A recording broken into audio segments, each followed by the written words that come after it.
What's going on, everyone? Welcome back to Sacred Cards.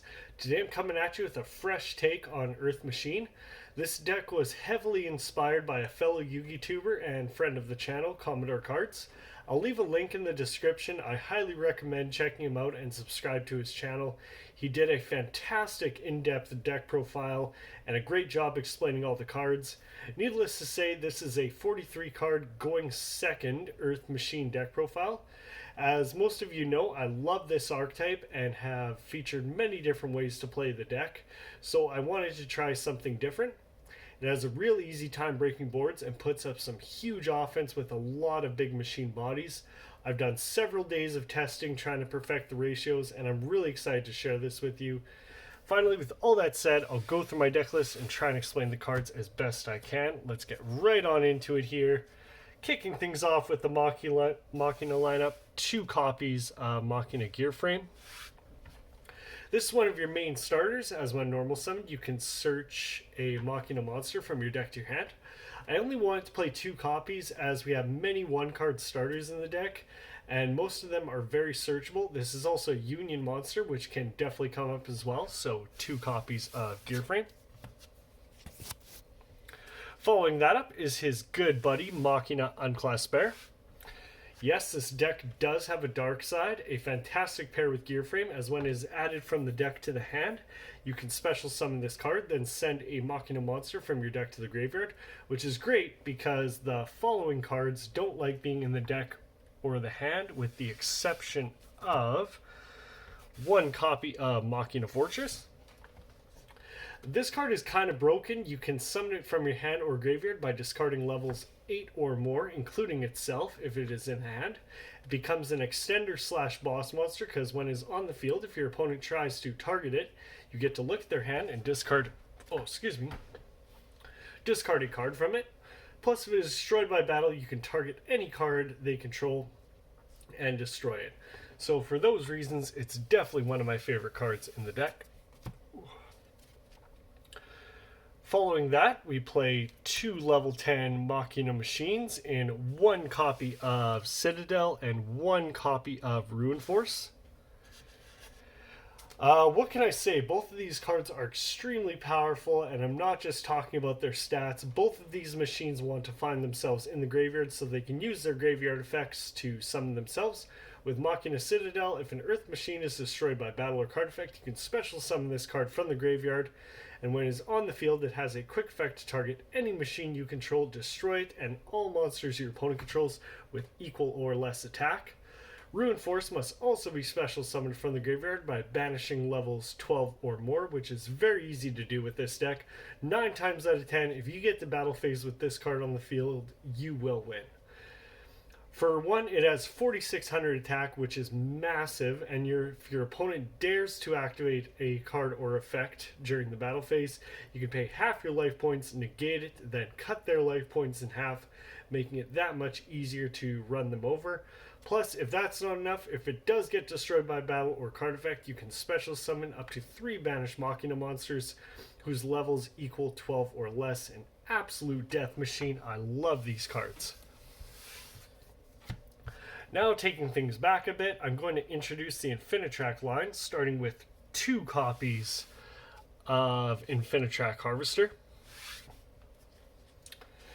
Now, you might be saying to yourself, Sacred, why aren't you maximizing on this card? And that reason is because we are going second with this deck and aren't trying to do our usual thin out the deck, draw 2 cards, Earth Machine combo. But the beauty of all that is there's still the option to do that, but if you chose to go that route, or if I really need to grind, the main game here is to try and rip apart our opponent's board so we can run them over. This card will search another Infinitrack when normal or special summoned. It also has a level manipulation effect where you can target another machine and make one the combined levels of the 2. Really great for making your big Xyz monsters. Plus, if we target our many level 10 monsters, we can make Zeus naturally, which is pretty insane. Moving on with the rest of the lineup is level 5s in 1 copy of Brutal Dozer, 1 copy of Infinitrack Trencher, and 1 copy of Infinitrack Tunneler. All these cards tribute an Earth Machine monster to special summon themselves from hand. Dozer can special summon another name from deck, making it easy to go into your River Stormer, although if you do, you are locked into Earth Machine monsters only. Just something to keep in mind. Trencher is an extender. It can banish itself to special summon and Infinitrack from the graveyard, and Tunneler recycles our resources by banishing itself in the graveyard. We can target 5 machines, shuffle them back in the deck, and draw 2 cards. One each of these is perfect as you don't want to draw into multiples in the hand, and they are easily searchable from the deck. Now, the next card I want to talk about is 1 copy of Infinitrack Anchor Drill. I know this might be controversial, but personally I love this card, and I refuse to take its spot out of the deck. Every time I try, I miss it. I think that it's much better for this deck as this makes 5 normal summons for the deck, and I find it's really good for follow-up if need be. When normal or special summon, you can special summon another Earth Machine from hand. It also has a level manipulation effect similar to Harvester, but since it has the utility of being a level 4, it's really good for making rank 8 or 9 Xyz monsters. Plus, it is also searchable with our next card, which is 1 copy of Ancient Gearbox. This is the 1 card you never want to see in your opening hand, which is why I run over 40 cards to decrease those odds a bit. You want to search this card with your copy of Ancient Gear Ballista.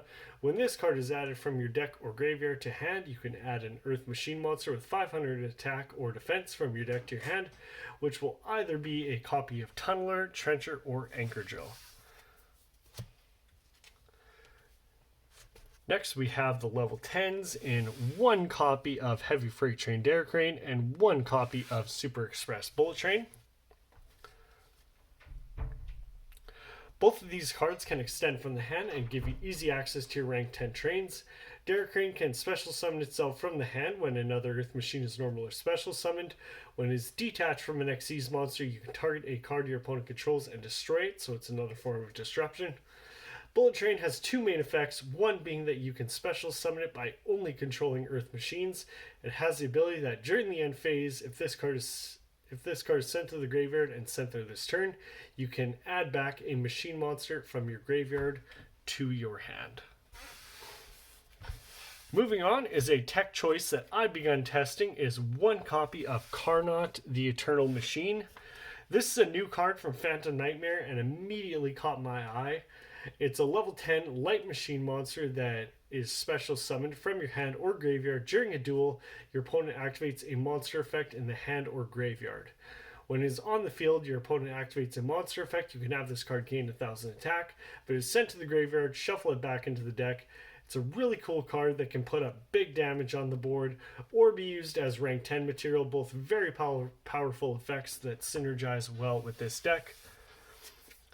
Next is another tech choice, but not really, as it's pretty standard and one of the best Earth Machines in the game. 2 copies of Therion King Regulus. Not gonna lie, I was very tempted to play 3 copies of this card as it's just that good. Target a machine monster in the graveyard, special summon this card and equip that target. So it's really good for putting up some big attack power on the board. Plus, if your opponent activates a card or effect, you can send a Therion monster from your hand or graveyard to negate that effect. That is it for the monsters. Now for some disruptions, I'm choosing to play triple copies of Jizukiru, the star-destroying kaiju. Now, I just want to say really quick that I love this silver print ultra rare from Battles of Legends. It's by far one of the coolest rarities from Konami. I had the option to go with the classic gold print, and I chose these as I think they look much better in my opinion. Let me know what you all think. Anyways, as I mentioned before, the goal is to go second with this build. So what is better than main decking a level 10 machine kaiju monster? Really good for getting rid of problematic cards on your opponent's field. Plus, if you have multiple copies, I get a copy for myself. Whether I want 3300 attack on my side or more fuel for my rank 10 machines, it's a really nice option to have. And rounding off the main deck monsters is triple copies of Ash Blossom and Joyous Spring. Too good not to play. Fantastic all around negate. You love to see it. Good for disrupting your opponent going first or second. We do play a healthy amount of interruptions and board breakers to ensure we can deal with whatever our opponent might throw at us. Now moving on to the spells, we have our searchers, starting with triple copies of Machina Redeployment. Very standard at this point. The discard cost is perfect for getting our machines into the grave, and then getting to search 2 names from the deck is just fantastic. It always ensures we have the pieces we want to see. Next is triple copies of Heavy Forward. Now, I just want to preface, when building this deck, I was originally playing more names of the Infinitrack cards. Ultimately, I decided to make that roster as compact as possible and play more copies of Heavy Forward. One reason being, I didn't want to draw into multiple normal summons and 2 Heavy Forward, and Heavy Forward allows me to search whatever Infinitrack I want, plus being able to attach itself to an Xyz as material becomes very useful, especially if I find myself in a grind game. All the Infinitrack Xyz monsters have the ability to special themselves from the grave in defense position, so being able to switch them to attack mode is incredibly useful as well. Following that up is 2 copies of Urgent Schedule. Since we are going second, this card becomes that much more essential. I was contemplating 3 copies, but I really wanted to avoid seeing multiple in my opening hand.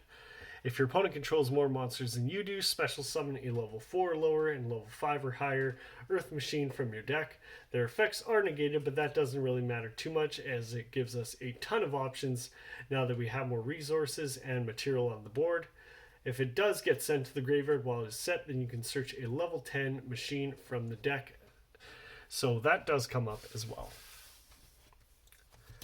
And finally, the last engine card is a single copy of Therion Disc Coliseum. This field spell serves a few purposes, since King Regulus is such a good card and we love having a way to search it. As when it is activated, you can search King Regulus from your deck to your hand.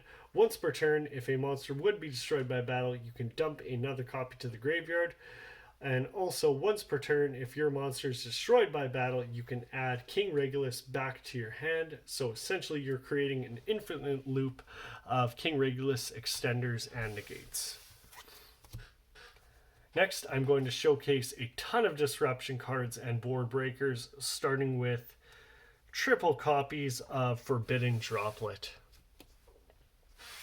Now, this is a very powerful meta staple that synergizes really well with this deck, mostly because we play a good amount of cards that would rather get out of our hands or field and into the graveyard. By sending any number of cards from our hand or field to the grave, we can choose that many effect monsters on the field and negate their effects and have their attack. Plus, our opponent can't respond with any cards of the same type we send, being monsters, spells, or traps. You could cut this card down to 2, but I would not play any less than its cost helps the deck more than it hinders it. And another strong meta staple is 2 copies of Triple Tactics Talent. This card is great for punishing the opponent for activating a monster effect during our turn. Being able to either draw 2 cards, steal a monster they control, or rip a card out of their hand are all very powerful effects to have access to. Next, for some board breakers, I play 2 copies of Lightning Storm and 1 copy of Harpy's Feather Duster. Now, both of these cards can help clearing out our opponent's back row and field spells, or Lightning Storm to blow out their monsters are really great effects because we are blinding seconds, so whatever the biggest threat might be, these will help you deal with them. At the very least, it's good for baiting out a negate, so we can continue to push for game and run over our opponent. Finally, to round out the main deck is triple copies of Infinite Impermanence. I could have shown these with the hand traps, as that's essentially what it is, but for the sake of deck profile order, here they are. Just another good card to negate an opponent's monster effect and hopefully slow them down enough till we get to our turn and hit them with some very heavy machinery. Well, that's it for the main deck. Now moving on to the extra deck. I do have some new additions for this one, but mostly it's pretty standard for what you'd expect in an Earth Machine deck. Kicking things off with the Link monsters is triple copies of Infinitrack Goliath. This is a Link 1 monster that provides fuel for your classic Earth Machine combo, giving you an extra 1000 attack or its graveyard effect, being able to target an Xyz monster you control and attach this card as material, which also gives the ability that it can't be destroyed by card effects. You could maybe get away with 2 copies, but I've always been a fan of 3, as I never want to run out of resources, and I'd rather target 3 of these when using Tunneler's effect to draw into 2 cards. Moving on up into the Link 2 is a very important card for the deck in 1 copy of Ancient Gear Ballista. This card will search your Ancient Gear box from your deck to your hand, which will then get you another search of Infinitrack, so a +2 is really nice. Plus, if you destroy a spell or trap you control, you can change the attack of a monster your opponent controls to 0, making it a big target to take some damage from one of your machines. Another essential is 1 copy of Double-Headed Anger Knuckle. If you've watched my combo videos, you will know that this is like the best end board, especially if you're going first. During the main phase quick effect, you can send a monster from your hand or field to the grave, special summon a level 10 monster from the graveyard. 1 copy of this card is just fine, because if it's in the graveyard, you can send any card from your hand or field to the graveyard to special summon this card. And finally, the last Link monster we want to play is 1 copy of Platinum Gadget. This is mainly here for the Gear Frame combo, but the nice thing about this card is you can special summon a level 4 or lower machine monster from your hand to a zone it points to. Depending on what route you take, this card is very nice to have access to. Now, moving on to the Xyz monsters, the first card I want to go over is 1 copy of Gear Gigan X. I just want to note that I've had this card for a very long time, and yesterday I finally upgraded my super rare copy to the original First Ed Secret Rare. Shiny cardboard makes me happy, but nonetheless, this card requires 2 level 4 machines to make, and by detaching 1 material, you can add a level 4 machine from your deck or graveyard to your hand. It's an essential part of your main combo with Gear Frame. Fun fact, this card can also gain you access to your copy of Ancient Gear box, which will then net you another search. And next, for the Infinitrack Xyz, is 1 copy of River Stormer and 1 copy of Infinitrack Earth Slicer. Both of these cards are play very important roles for the deck. First of all, they both share the effect that if they destroy an opponent's monster by battle, they can attach that card as material. Plus, each of them have the ability that if they're in the graveyard, tribute a Link monster to special summon them back in defense position. Ideally, you want to tribute your Goliath Link 1 monster, as Goliath will then be able to attach itself as a material while providing protection. River Stormer can detach a material to search any Earth machine from your deck and either add it to your hand or send it to the graveyard. So basically, it has access to your entire deck, which is amazing. Earth Slicer is a destructive machine, as you can detach any amount of materials, target that many cards on the field, and destroy them. It also has 3100 attack, which makes it a very big body to deal with. Moving on up, we have a rank 10 train package, which consists of 1 copy of Gustav Max, 1 copy of number 41 Super Dreadnought Rail Cannon Super Dora, and 1 copy of Super Dreadnought Rail Cannon Libe. Gustav Max can detach material to burn your opponent for 2000 damage. Superdora can quick effect detach material to make a monster on the field unaffected by card effects except its own. Juggernaut Leap is an absolute tank of a train. You can stack this card on top of either Gustav Max or Superdora. Transfer its materials during each battle phase. This card can make attacks on monsters up to the number of materials it has +1, making it extremely easy to run over your opponent's entire board. If you really want some extra attack power, you can detach a material to bring this card's attack up to 6,000, but if you do this, then only he can attack, so just something to keep in mind. The next two cards are actually brand new to my collection. Welcome to the family. One copy of Spriggan's Merrymaker and one copy of Gigantic Champion Sargus. Merrymaker is a generic rank 4 and is here for one purpose, and that is making Gigantic Champion Sargus. You can target and Xyz this. You can Xyz summon this card by using a Spriggan's Xyz monster. While this card has material, you can add a copy of Therian King Regulus from your deck to your hand, plus having the ability that if a material is detached from another monster on the field, you can target a card and either destroy it or return it to the hand. And finally, the last card in the deck is one copy of Divine Arsenal AA Zeus. You can't really play an Xyz-based deck without it. If your Xyz monster battle this turn, you can stack this card on top of its materials. It also has a quick effect to detach 2 materials and send all other cards on the field to the graveyard. An absolute powerhouse meta staple, and a perfect finisher if all else can't get the job done. Well, that is it for the deck profile. I really hope you all enjoyed it. If there's anything you like or don't like, please leave me a comment telling me your thoughts. Be sure to like the video if you did and subscribe for more content. Thank you for your support and always enjoy the Sacred Cards. See you all in the next one.